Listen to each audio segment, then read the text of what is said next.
On Sunday, Michigan Gov.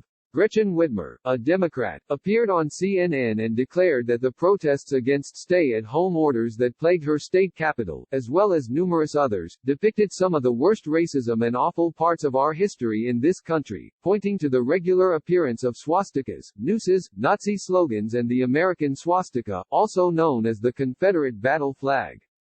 We can safely assume that the usual excuse of Southern pride, used to defend the rebel flag, doesn't apply in Michigan or Ohio or Illinois, states where thousands of young men fought and died for the Union. Conservatives cried foul at Whitmer's words, of course, but there's little point in denying it.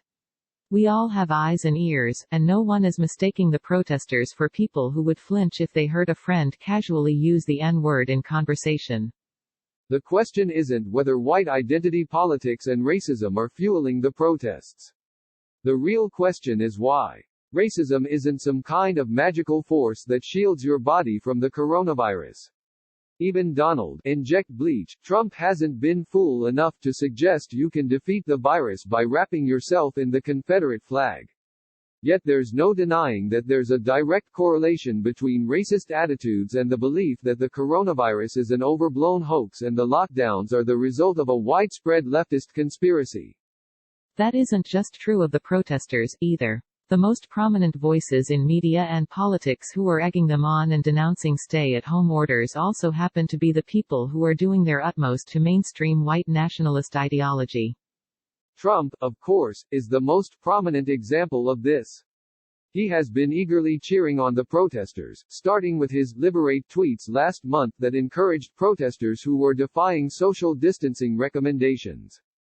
This past weekend, Trump continued to publicly support the far-right protesters, who stormed the Michigan state capitol with guns in a clear bid to intimidate and threaten state politicians out of voting to continue the restrictions on commerce and movement that are meant to keep the coronavirus from spreading. Trump even called them very good people, an eerie echo of the words, very fine people, he used to praise the neo-Nazis who rioted in Charlottesville in 2017. In the media, two of the biggest lockdown opponents are also two of the loudest voices seeking to bring white nationalism into the mainstream of American politics. Over the weekend, Laura Ingraham of Fox News retweeted propaganda from a notorious white nationalist group, V-Dare. The tweet blamed immigrants of color for spreading the coronavirus at a meatpacking plant, in a blatant bid to racialize a virus that experts believe was primarily introduced in the U.S. by visitors from Europe, not by immigrants from Africa, Asia or Latin America. Ingraham has been at the forefront of coronavirus conspiracy theory, denouncing everything from mask wearing to scientific studies that debunk supposed miracle cures as part of a massive conspiracy to hype the threat of the disease. She even hosted a segment denouncing CNN anchors for reporting on their own experiences with COVID-19, clearly threatened by the way such reports make the disease seem both relatable and terrifying. Ingraham is a major conduit of white nationalist ideology from the fringes to the mainstream, as documented by this 2018 Media Matters report that shows how she uses her perch at Fox News to stoke the belief that demographic changes, unsubtle code for growing communities of color, constitute a national emergency.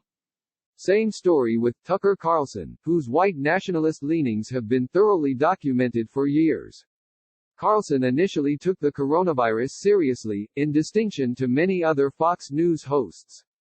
But after stay-at-home orders became widespread, he took a hard right turn into denialism, doing segment after segment portraying the social distancing measures as an illegitimate power grab and implying that fears of the virus are being deliberately exaggerated to justify the shutdowns. With this kind of prompting from Trump and major media figures, it's no surprise that white nationalists and other far-right groups fueled by white identity politics have led the protests.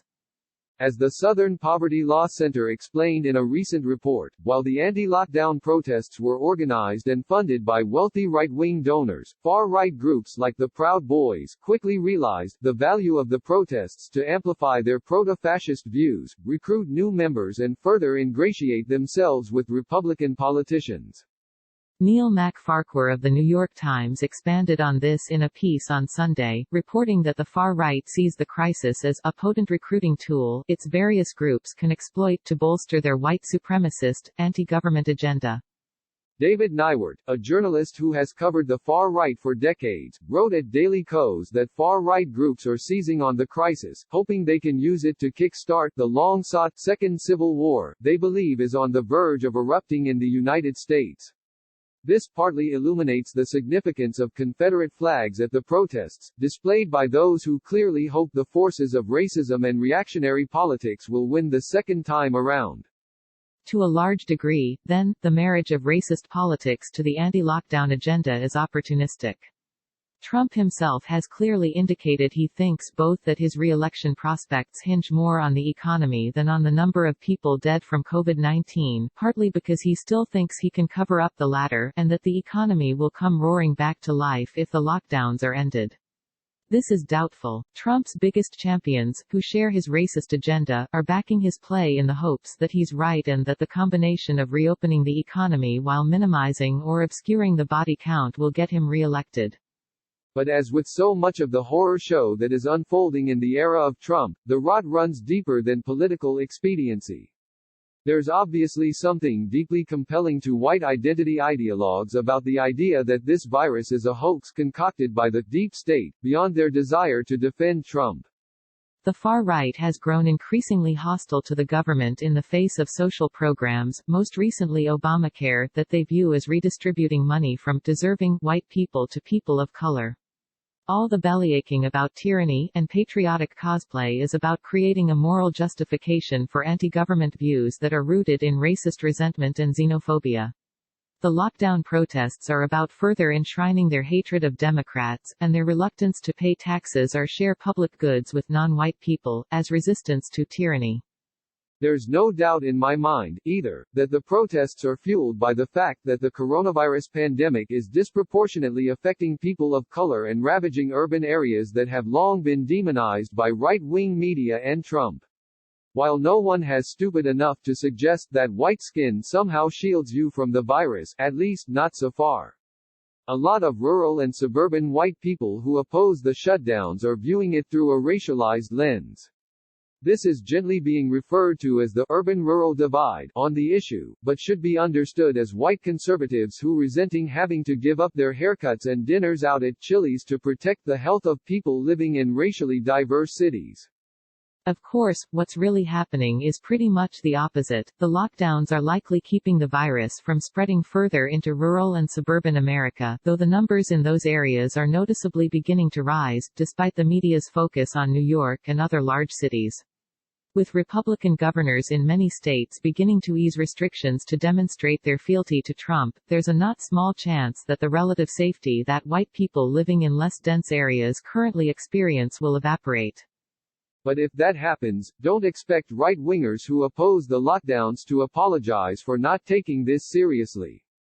They'll just pivot to blaming cities and people of color for spreading the virus, even though those are the people and places who have most firmly supported the measures meant to contain the virus in the first place. The American right, like their feckless orange-skinned leader, will never accept blame for their failures, even as the corpses pile up.